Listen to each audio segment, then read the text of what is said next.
Assalamualaikum warahmatullahi wabarakatuh. Salam sejahtera bagi kita semua. Pada pertemuan kali ini, semoga dalam keadaan sehat semua. Perkenalkan, saya Kadi Nugroho, selaku moderator dari kelompok 4 yang akan mempresentasikan materi ideologi radikal dan teori-teori kritis. Sebelum masuk ke materi, saya akan memperkenalkan teman-teman saya terlebih dahulu. Yang pertama, Mahardika Dwi. Yang kedua, Indah Dwi Kumalasari. Yang ketiga, Darulia Ratna. Yang keempat, Yoga Pratama Putra. Yang kelima, Jihad Fitria Trisnawati. Yang keenam, Ratih Nautasari. Yang ketujuh, Asri Mu'alifatul. Dan yang kedelapan, Uri Wulandari. Materi yang pertama akan disampaikan oleh Darulia Ratna. Ideologi radikal dan teori-teori kritis. Anarkisme, sosialisme, libertarian, sosialisme. Mengapa muncul perlawanan terhadap kapitalisme? Pada tahun 1971, Kamar Dagang AS, Fatwa Jaksa Virginia, dan juga Hakim Agung Lewis Powell mengenai situasi yang dihadapi oleh kalangan bisnis tersebut. Sejak itu, serangan balik terhadap para pelobi dan perusahaan masyarakat karena perubahan formal demokrasi menyangkut masalah pencitraan. Pasar saham yang sering dipropagandakan sebagai presentasi masyarakat demokratis pun dalam kenyataan sering justru dieksploitasi oleh korporasi untuk kepentingannya. Manipulasi di pasar modal bahkan sudah terjadi sejak pasar saham pertama kali ada abad 16. Menurut Bakan 2007, antara tahun 1690 dan 1695 ada 93 perusahaan yang tidak gadungan. Berbagai masalah juga kerap timbul karena dipilihnya bentuk koperasi atau perseroan terbatas yang memiliki desain unik, di mana orang yang memiliki perusahaan terpisah dari 8 yang sehari-hari mengelola perusahaan. Adam Smith juga meningkatkan dalam bukunya The Wealth of Nations bahwa manajemen akan sembrono dan tidak bisa dipercaya untuk mengelola uang orang lain. Juga bentuk koperasi adalah yang dipilih. Oleh sebab itu, keruntuhan yang seperti dialami Enron mestinya tidaklah menggagetkan karena peristiwa yang kurang lebih sama sudah sangat sering terjadi dalam sistem kapitalisme sejak zaman dulu kala, seperti yang terjadi atas Southern Company 1970 dan FOC bangkrut tahun 1800. Materi yang selanjutnya akan disampaikan oleh Mahardika Dwi. Mengapa sepanjang sejarah kapitalisme, pasar modal berkali-kali mengalami crash? Karena penyembunyian fakta-fakta buruk dalam laporan perusahaan atau window dressing. Demi mendapatkan laba berlebih atau excess profit. Pertama, depresi besar atau Great Depression. Kedua, market crash dikenal sebagai Black Monday. Ketiga, krisis keuangan global. Menurut Karl Marx, dalam sistem kapital dibangun dengan cara membeli komoditi atau semurah mungkin dan menjual hasil olahan komoditi tersebut di pasar output dengan harga setinggi mungkin. Eksploitasi terhadap sumber alam dicapai melalui perluasan wilayah jajahan atau imperialis,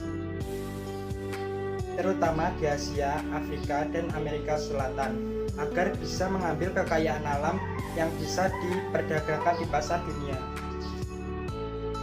Materi yang selanjutnya akan disampaikan oleh Indah Dwi Kumalasari. Satu hal yang tidak bisa dipungkiri adalah bahwa Dominasi kapitalisme muncul bersamaan waktunya dengan gerakan modernisme, suatu gerakan budaya pada masyarakat barat pada pertengahan abad 19 dan awal abad 20 untuk meninggalkan cara-cara lama yang menghambat kemajuan. Gerakan modernisme mencakup gerakan reformasi. Menurut American Heritage Dictionary, postmodernisme adalah gerakan yang terkait dengan seni, arsitektur, dan literatur yang muncul sebagai reaksi atas prinsip-prinsip gerakan modernisme sebelumnya dengan memperkenalkan kembali gaya tradisional. Jawaban sosialisme. Sosialisme sering didefinisikan sebagai filsafat politik, sistem kehidupan masyarakat atau pandangan ekonomi ideologi yang mendukung kepemilikan alat produksi seperti kapital, tanah, dan lain-lain oleh masyarakat. Sosialisme merupakan jawaban terhadap sistem kapitalisme. Ide sosialisme dicetuskan oleh banyak tokoh, antara lain Pierre Leroux, Karl Marx, Friedrich Engels, Edward Bernstein, Thorstein Veblen, dan Robert Owen. Materi yang selanjutnya akan disampaikan oleh Yoga Pratama Putra. Pada pertengahan sampai akhir abad 19, ide mengenai sosialisme mulai populer di Eropa. Jalan dengan semakin memburuknya kondisi pekerja sebagai akibat industrialisasi gaya kapitalisme. Pada tanggal 28 September 1864 dilakukan pertemuan massa buruh di London yang dihadiri para tokoh buruh dari negara-negara Eropa untuk membicarakan strategi perjuangan penyelenggaraan adalah devise internasional, tetapi gagal menghidupkan devise internasional sebagai alat perjuangan buruh yang efektif dan akhirnya bubar. Pada 14 Juli 1889 dalam rangka memperingati 100 tahun renovasi Prancis di Paris dilakukan pertemuan para tokoh buruh dan sekaligus pendiri internasional sosialis atau dikenal dengan nama The Second International. Pertemuan dihadiri 384 delegasi dari 20 negara. The Second International telah melakukan beberapa move antara lain: 1. Menetapkan tanggal 1 Mei sebagai hari buruh. 2. Menetapkan tanggal 8 Maret sebagai hari wanita internasional. 3. Memberlakukan pembatasan jam kerja menjadi 8 jam per hari. Nulis atau gerakan diri baru. Ideologi sering dikelompokkan menjadi dua kelompok besar, yaitu satu kelompok ideologi kanan yang berorientasi pada paham kapitalisme, dua kelompok ideologi kiri yang berorientasi pada paham Marxisme, biasanya dikaitkan dengan gerakan yang muncul di beberapa negara Eropa dan Amerika Serikat tahun 1960 dan 1970-an. Berbeda dengan gerakan KB di Inggris yang dilakukan oleh para dosen beraliran kiri di Amerika Serikat. Gerakan KB merupakan gerakan para mahasiswa radikal atau liberalis yang bersifat politis untuk menentang kelompok mapan. Mengapa pemikiran dalam KB lebih berorientasi pada isu yang lebih bersifat individualistik?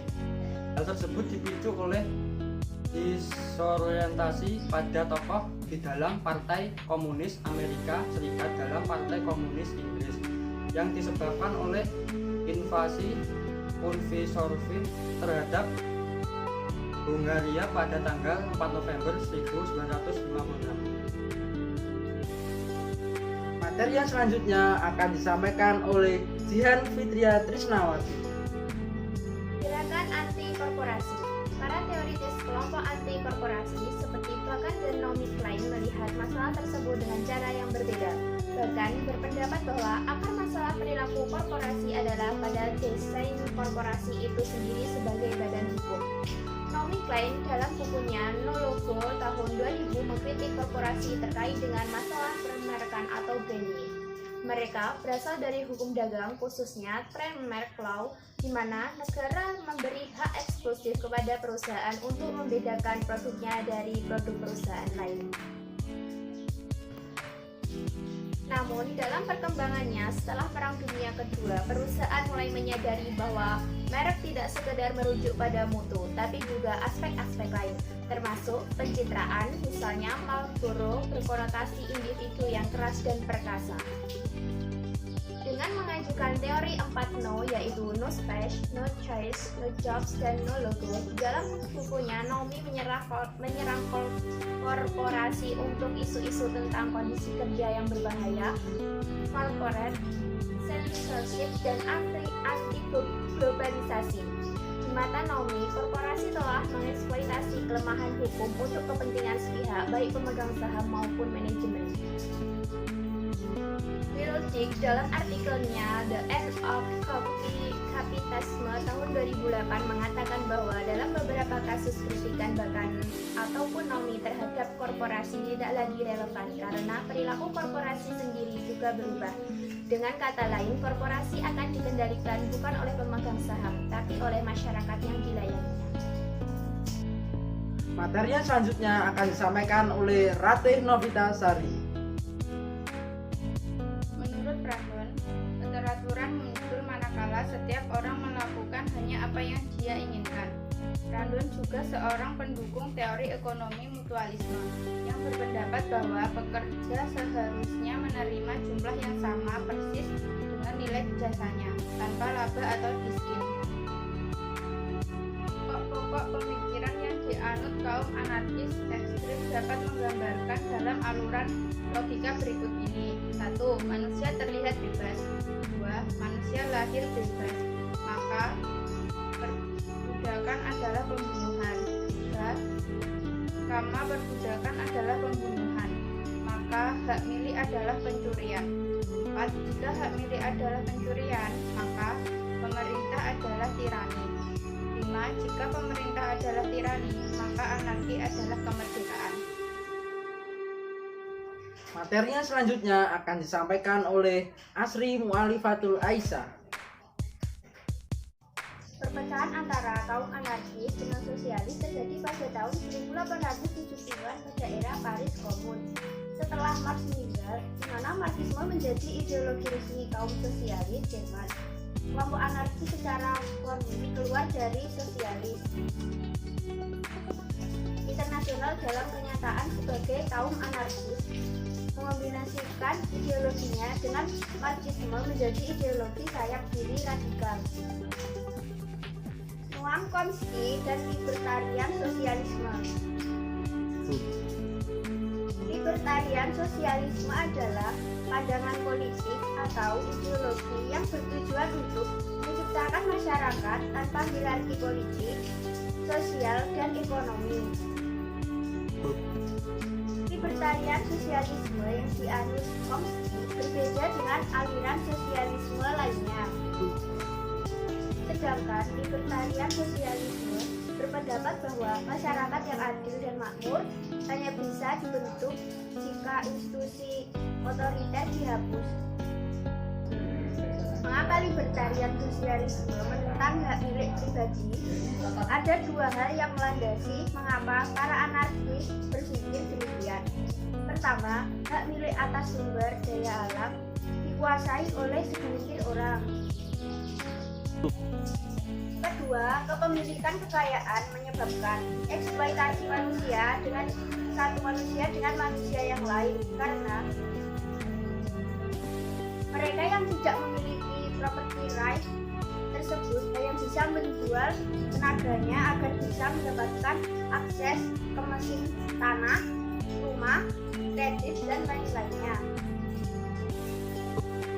Mengapa anarkisme menentang hak milik? Karena hal itu menjadi sumber ketidakadilan dan sumber strata sosial. Hak milik didasarkan pada dan sekaligus menciptakan ketidakadilan dalam hal kemakmuran dan kekuasaan. Materi yang terakhir akan disampaikan oleh Uri Wulandari.